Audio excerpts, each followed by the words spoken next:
Nilusog ni na Florante at Minandro ang mga kuta ng kalaban. Matapang sila na sumugod at ipinakita ang husay sa pagkikipaglaban. Kaibigan, huwag tayong atas. Paglaban natin ang bayan at kalayan. Kaibigan, kasama mo ako. Hindi tayo titigil hanggat hindi sumusuko ang mga kalaban.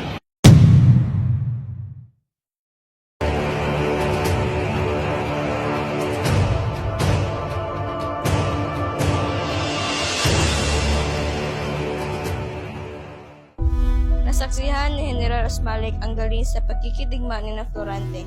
Para lamang mga kawayan tinatapyas ang bawat hanay ng kalaban na kanilang binabagsak. Bakit napakalakas silang Florante? Bakit hindi lang sila kaya pigilan?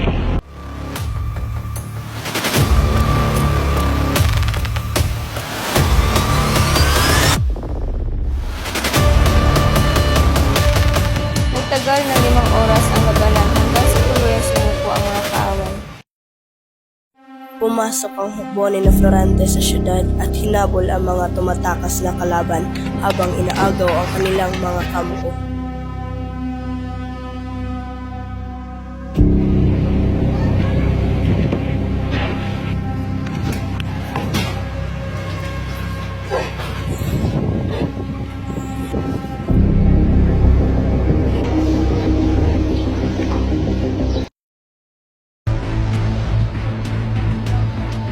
Sinalubong ng hari ng Crotona sina Florante at nagpasalamat sa kanilang malaking tagumpay.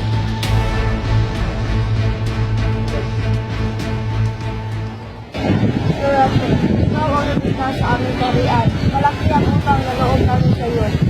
Nanatili sina Florante sa Crotona ng 5 buwan upang masigurado hindi na muling sasalakayin ng mga Moro ang kaharian.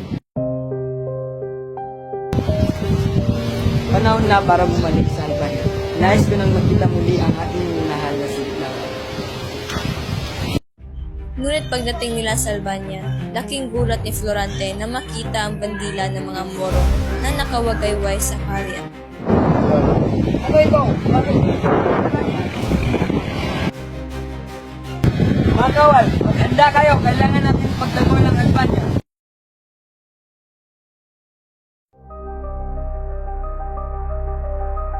Isang araw, habang naglalakad si Florante, nakita ni Florante ang isang babaeng bihag ng mga Moro. Nakagapos ito at tila malapit ng mapuhutan ng ulo.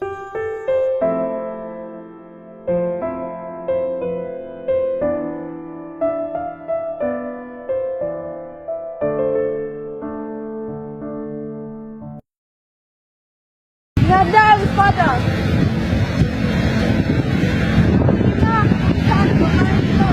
Wala na, mga pagkakas sa kanila. Sige!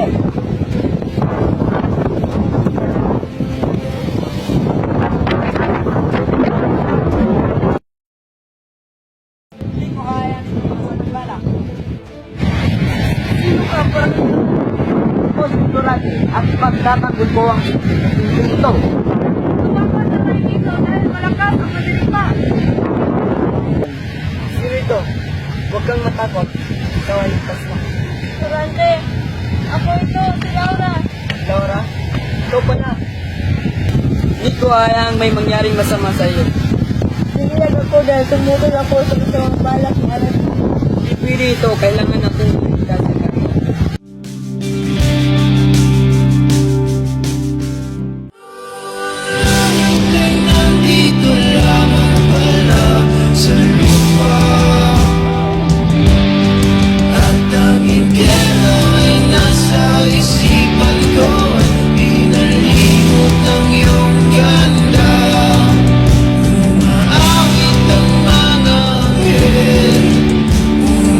Pagkatapos may ligtas si Laura, bumalik si Florante sa Albania upang ipagtanggol ang kaharian.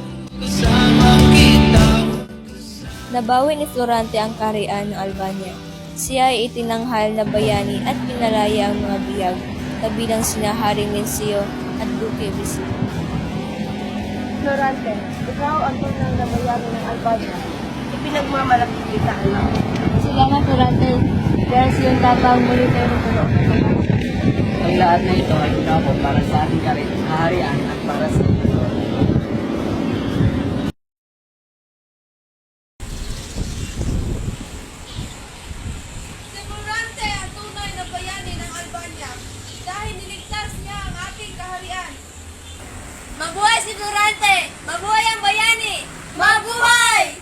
Ngunit sa gitna ng kasiyahan, may isang pusong nababalot ng inggit, si Adolfo. Bakit siya?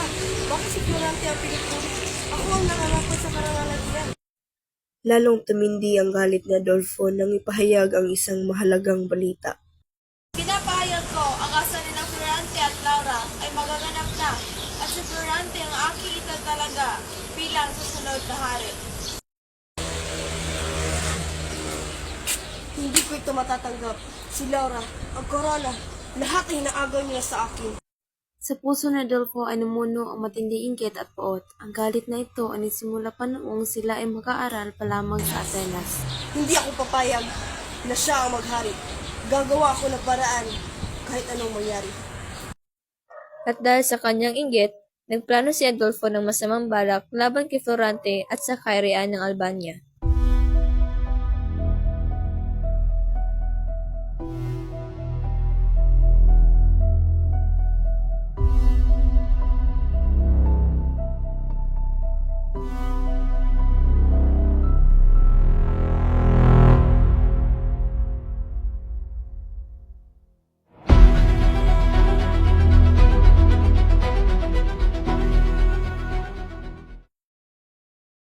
Ilang buwan ang lumipas, namuhay ng tahimik at payapa ang kaharian ng Albania.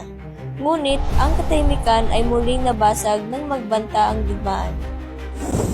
Mga kawan, panahon na ang kasapamilya ng Albania. Kita uro ang kasilian to na makasapal. Para sa tagumpay! Durante, kinakabahan ako. Bakit di lang may masamang mangyayari? Huwag ka mag-alala, Laura. Gagawin ko ang lahat upang mailigtas ang ating kaharian. Ingat ka, Durante. Hindi ko hayaan may masamang mangyari. Muling initasan ni Florante na pamunuan ng hukbo upang labanan ang mga Moro na nagbabanta sa Albania. Mga taway, ipaglaban natin ang ating bayan. Huwag tayong matakot. Para sa Albania! Ngunit lingid sa kaalaman ng lahat, si Adolfo ay may lihim na balak. Panahon na, dahil sa tulong ng mga Moro, mapapasa kamay ko na rin ang kapangyarihan.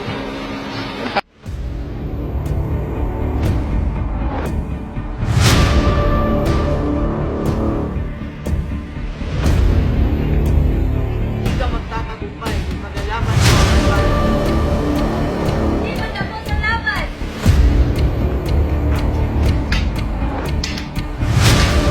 Matapang na nilabanan ni Florante si Miramolin at nagtagumpay sa labanan.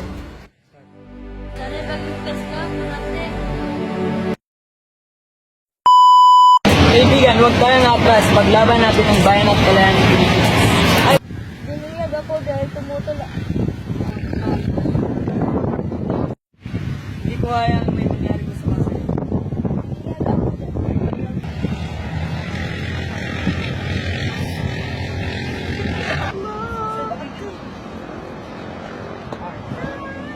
Ang lahat na ito, hindi na ako para sa ating kaharian.